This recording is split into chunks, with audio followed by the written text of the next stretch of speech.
because I have a dream. You're listening to Oh Brother, When Art Thou? And now here's your host, Neil White. Welcome to Oh Brother, When Art Thou? I'm your host, Neil White, joined as always by my brother, David. David, how the heck are you doing? Pretty good, you? Pretty good. Exciting times we're living in. There's an election going on here in Canada. The U.S., they're gearing up for an election. The president is going to be impeached. In England, they're talking about Brexit. There's things going on there. It seems like everywhere you look, David, something exciting is happening in the world. Sometimes it seems like all of history is just one set of exciting events following another.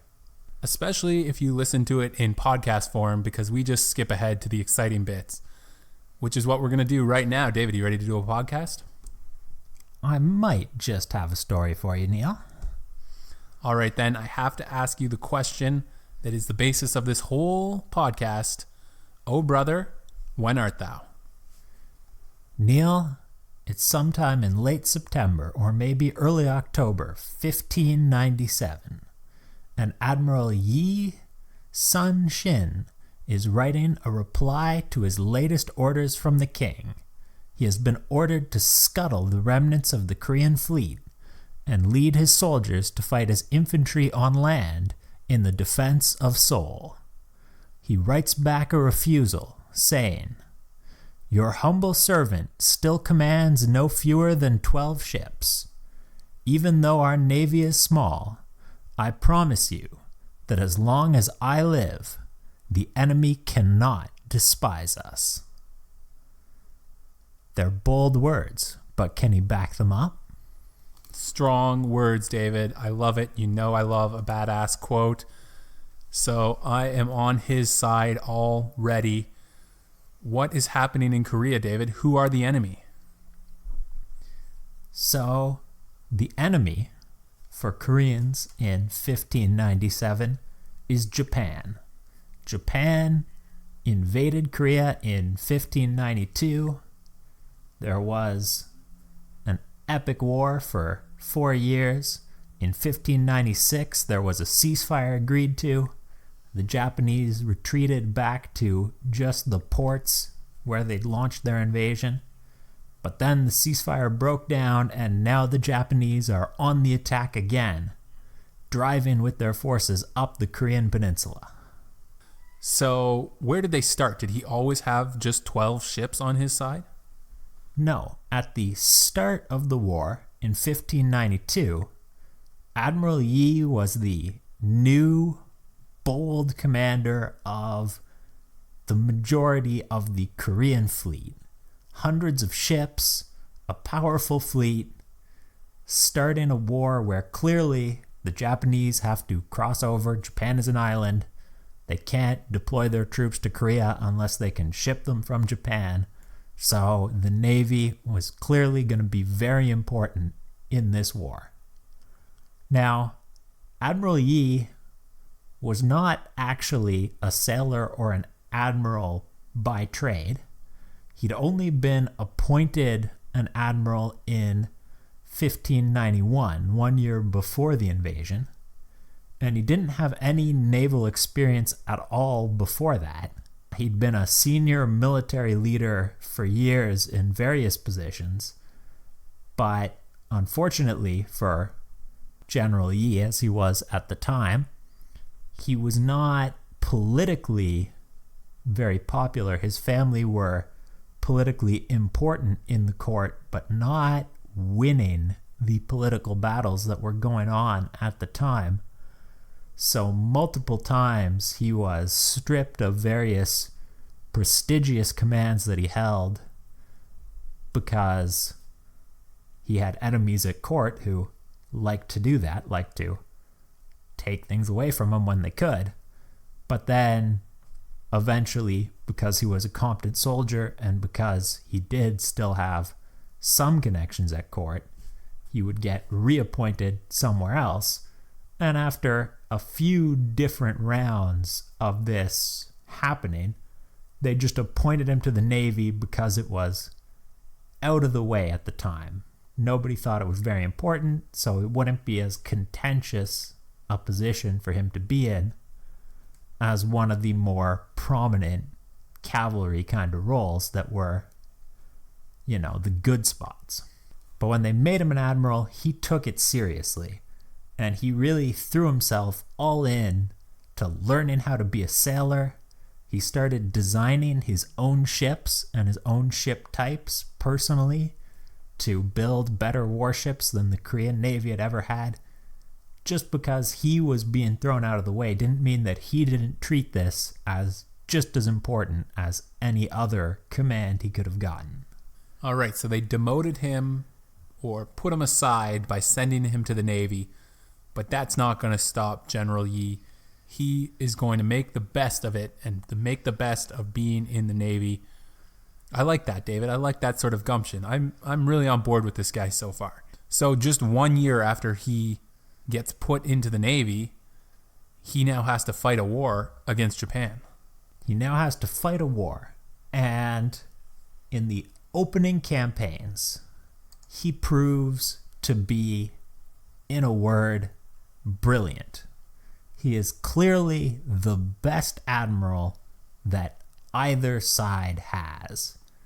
In multiple naval campaigns, the Japanese Navy, specially built up before the war started so that they would massively outnumber the Korean Navy, is always able to press forward and get their troop transports to Korea.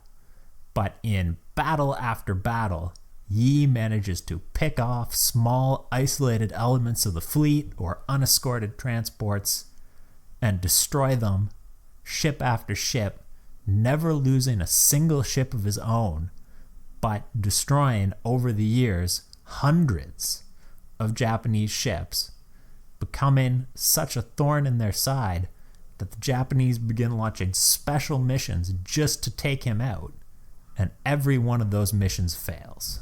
And he got this good, David, in just 1 year by applying himself to a job that he never really wanted, that nobody thought was a good job. Exactly.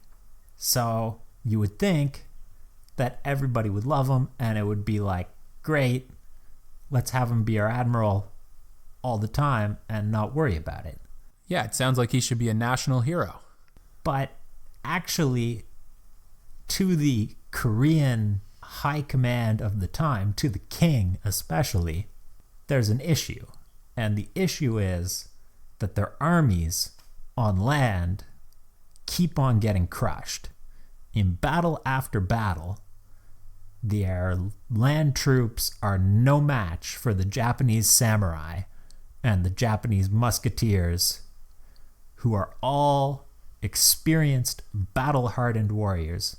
I should mention at this point that Japan has just ended decades of what are known in Japanese history as the Sengoku Jidai, the Warring States period, a period when various samurai clans battled for dominance over the nation.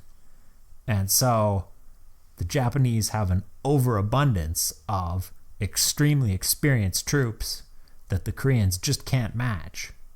So in battle after battle, the Japanese are driving forward, and as the news of these victories from the Navy picking off Japanese ship after Japanese ship come, what the king starts asking is, why can't Yi face the main Japanese fleet?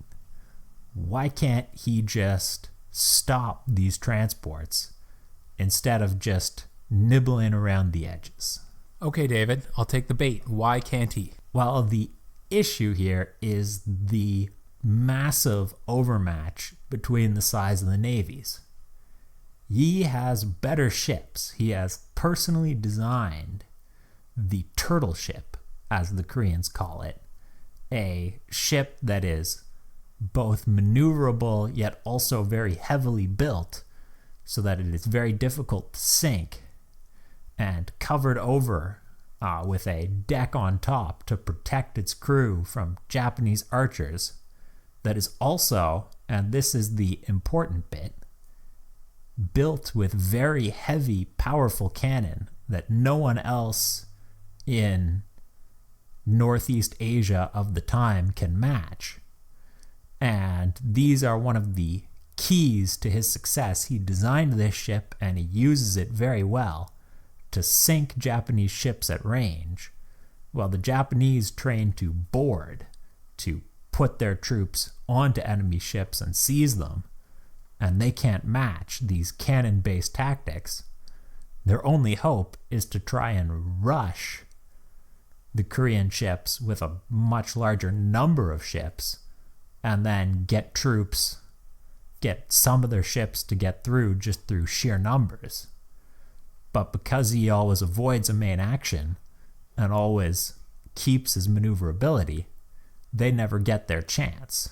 So can Yi explain this to the king, David? Is this going to go over well in the high court, or is he going to have to fight the kind of battle that the king wants him to fight and the Japanese want him to fight, but he doesn't want to fight? Well, at this point, something new happens. A spy is found by a Korean official, and he explains that he's found this Japanese who's willing to spy on the Japanese Navy, and this spy has reported that the Japanese Navy is going to be in a certain port at a certain time with their guard lowered for very specific reasons. And with that information, this official, who happens to be also a naval commander subordinate to Yi, has drawn up a plan for how they could pull off an ambush and destroy the Japanese fleet. And the king loves it. So he orders the admiral, take your fleet and execute this ambush. It does sound, David, like a great opportunity that has presented itself to them. So Admiral Yi looks at the plan and he refuses it flat out. He says that the path that they would have to take to reach this port would take them through a narrow channel with rocks and tides that would be extremely dangerous. The times that they would have to do it to take advantage of this opportunity would be terrible for them, and it would be far too easy for the entire fleet to get trapped and destroyed by the Japanese if they took this risk. It's too much of a risk. He won't do it. Absolutely not. Okay, so we have the pros and the cons. What ends up happening, David? So the king decides that this is proof that Yi lacks courage. Maybe he's even collaborating with the Japanese. Maybe everything has been a trick. He decides this is proof, at least, of cowardice in the face of the enemy. He orders Admiral Yi arrested. He orders Admiral Yi tortured to make sure that if he was collaborating with the Japanese, at least they'll find out. This is how he's going to get the information, just in case. And he orders another guy, one of Yi's subordinates, to take command of the fleet and execute the ambush. The guy he orders to take command of the fleet also isn't super happy with the plan, but watching the admiral who just refused to do it get tortured has a way of making you decide, you know what? Let's go ahead. So the Korean fleet sails forth to try and execute this plan. So not a good turn of events for our hero, General Yi. Is it going to be a good turn of events, David, for the Korean Navy? So it turns out that the Japanese official who agreed to work as a spy is actually a double agent. He's been working for the Japanese Navy all along. The entire opportunity is just a trap. The Japanese fleet was never going to lower their guard. There's another second Japanese fleet waiting for the Koreans to sail into the narrow, constricted channel they have to cross. And then both Japanese fleets seal off both ends and begin rushing in at the Korean fleet and it's just a massacre. The Korean fleet is decimated. Practically all of their ships are destroyed. The ones that manage to break out using their superior cannon are scattered and flee across the length and breadth of Korea, just looking for somewhere safe to land. And in the immediate aftermath of this disastrous battle, the Japanese infantry, who've already known about the plan, of course, launch an offensive, taking advantage of the fact that their supply lines are finally secured. No one can raid their supply convoys anymore because the Korean Navy, from the perspective of the Japanese, is to all intents and purposes gone. David, it just goes to prove that if it seems too good to be true, it probably is. And what a disaster for the Korean army. They fell right into the Japanese trap. It just really couldn't have gone any worse, David. But if you wanted to make matters worse, they tortured their star admiral. So how are they going to turn it around here, David? Is it possible for the Koreans to turn it around? Well, this takes us back to where we were at the start of the podcast. 1597. 1597. The king releases Admiral Yi. He says, well, you're back in charge of the fleet now. And Admiral Yi goes out to try and muster as much of his fleet as he can and see what can be done about this turn of events. And then the king finds out that the Japanese armies are pressing on the city that in the modern day we would call Seoul, and it's the capital of Korea even at the time. And the king says, okay, there's not enough time to create a new fleet. Admiral Yi, just scuttle whatever ships you've got and bring all of your crews back so that at least we can use them as infantry in front of our capital. And David, just tell us one more time, what does General Yi say to this direct order from the king? Remembering that he has only a very short time before been tortured for failing to obey a direct order from the king, his response is, your humble servant still commands no fewer than 12 ships. Even though our navy is small, I promise you that as long as I live, the enemy cannot despise us. Boom! So, David, what is he going to do with just 12 ships? So, it's time for him to make a plan.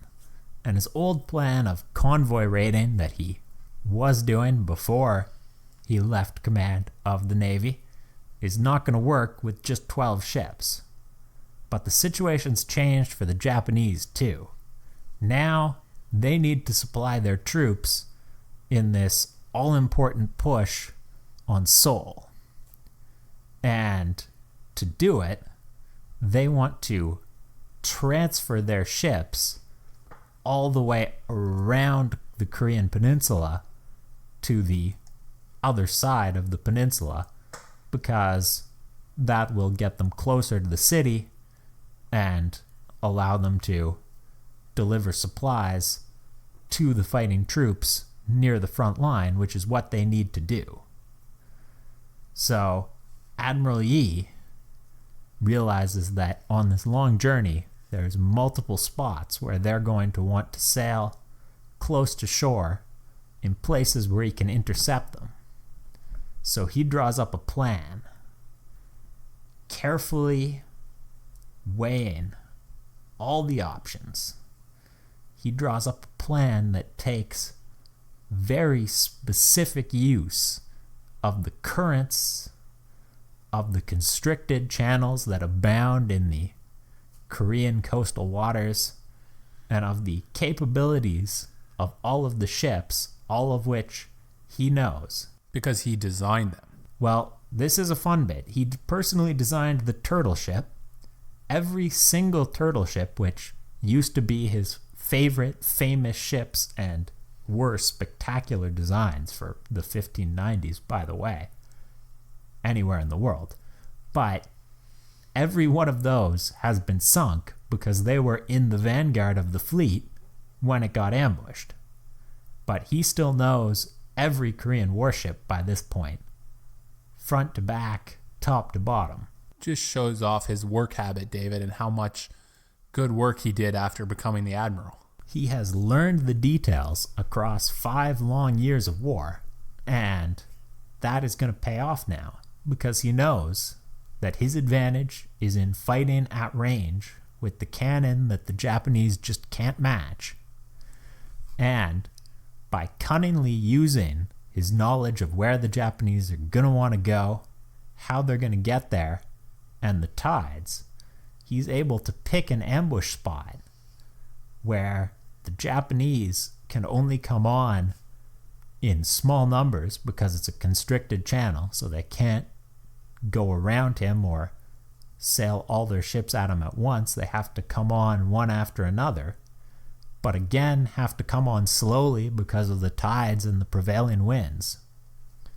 And then, at his chosen spot, he will ambush the Japanese by using his 13 ships. He has managed to get one more ship, one of the survivors from the battle that were not with him when he wrote to the king, using his 13 ships to fire at maximum range and then withdraw essentially, but reload and then re-engage again and again, over and over, hammer down the Japanese defenses and sink ship after ship in a run-in battle that lasts hours.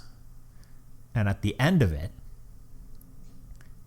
Admiral Yi has not lost a single ship, but the Japanese have lost so many that even though it's Admiral Yi's fleet who, out of ammunition, have sailed away from the battlefield, I suppose, on the sea, so to speak, nonetheless, the Japanese are unwilling to keep on going to Seoul as they had planned, and they stop the convoy to resupply the Japanese troops pushing on the Korean capital, which stalemates the fighting on land and turns around the entire thing from the capital almost certainly going to fall to a brutal stalemate in front of Seoul.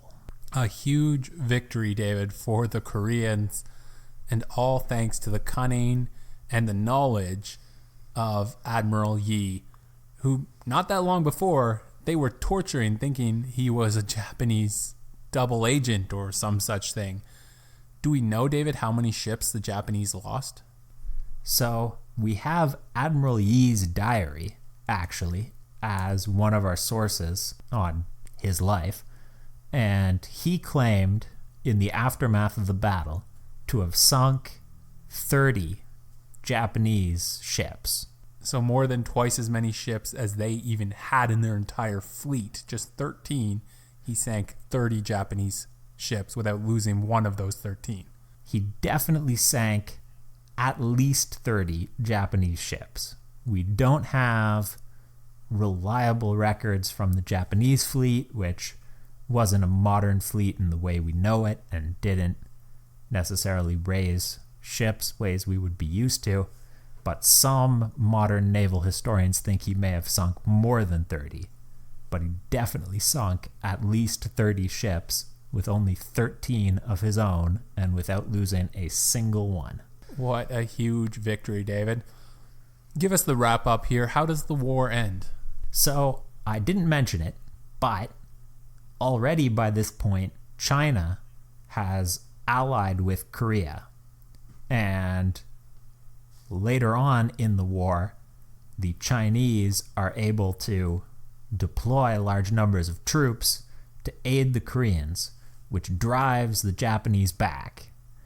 And the Japanese end up bottled in the port of Busan. And then, Toyotomi Hideyoshi, at this point, is the leader of Japan, essentially. And he dies. And no one else in the Japanese government is actually happy with this entire war. It was mostly Toyotomi's idea to start with. So they decide to withdraw their troops. And in a dramatic ending to our story, Admiral Yi dies in the last battle of the war, commanding his fleet, attempting to cut off the Japanese retreat from the peninsula as the Japanese are trying to pull all of their ships back to Japan now that they have been clearly defeated on land. A tragic ending for Admiral Yi, David, but they very well might not have won the war if he hadn't successfully executed his ambush and cut off the supplies to the Japanese forces, saving Seoul. Certainly, it makes him a national hero to this day in both Koreas, actually, North and South, and it helps to make him certainly the best known naval hero in Korean history, but also well known and respected in Japan, where he is still recognized today as one of, if not the greatest admirals of all time. What a great story. Thanks for telling us, David. Always happy to, Neil. And thank you for listening. Make sure if you liked it, go give us a rating. It really helps us out. Whatever your favorite podcast app is, we're available on most of them, if not all of them. So go ahead and give us a rating and a review. We appreciate it. David, we like to end with a quiz or something kind of fun here at the end. Are you up for a quiz? I'm up for a quiz. All right, David. I was thinking about animals and specifically pets because I got a new cat the other day. You might have heard it in the background of our last podcast. He tends to make a lot of noise. So, David, I thought we'd talk about the pets of some famous people from history. So I have a list here of pets, and I'm going to see if you can guess the owner. This sounds difficult.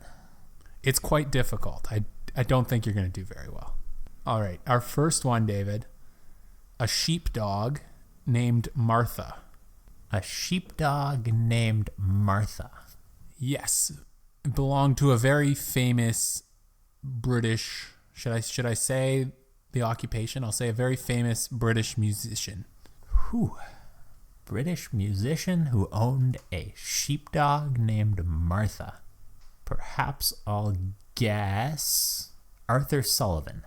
Well, David, if you're familiar with the Beatles' White Album, you may remember a song titled Martha, My Dear. That was written by Paul McCartney about Martha, who was the unofficial fifth Beatle. Ha! So there you go. All right, this next one, you might have heard this story. This is quite famous. It was a gray parrot named Pole. A gray parrot named Pole. It was quite famous for blurting out swear words. Can't say I've heard the story.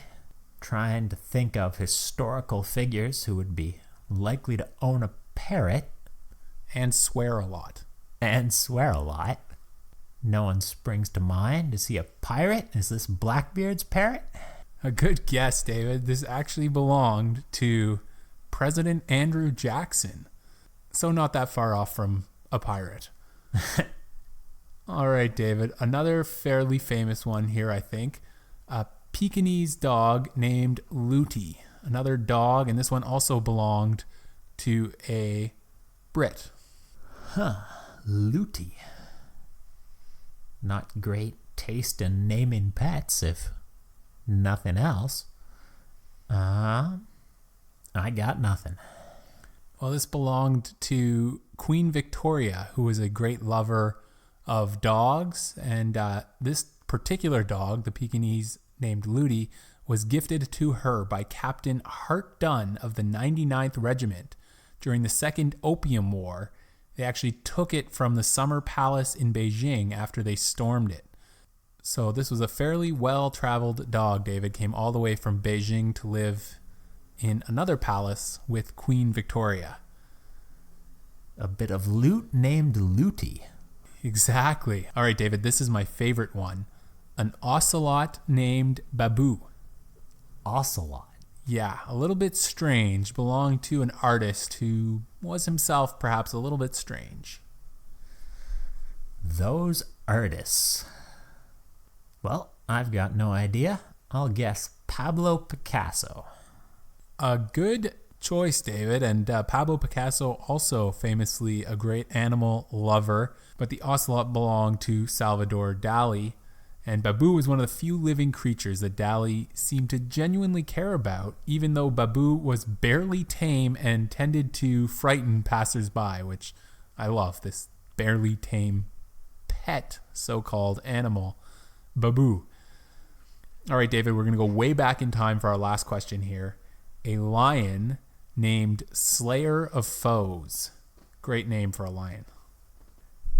Owned a lion. That seems a bold choice for a pet. If you make a bold choice, give it a bold name, like Slayer of Foes. Slayer of Foes is an excellent name for any kind of a pet, I would think. Perhaps the pet of Shaka Zulu? This was actually, David, the pet of Pharaoh Ramses II. And he actually rode into battle with Ramses, and he would fight fiercely. He was aggressive and loyal only to Ramses, making him quite the weapon of war. Amazing that we know the name of the pet of a pharaoh from ancient Egypt. Well, David, I imagine it was quite the sight to behold with this lion riding into war beside him and killing his enemies on his behalf. That's pretty memorable. Thanks for playing along, David. I always enjoy these, Neil. And thanks for listening.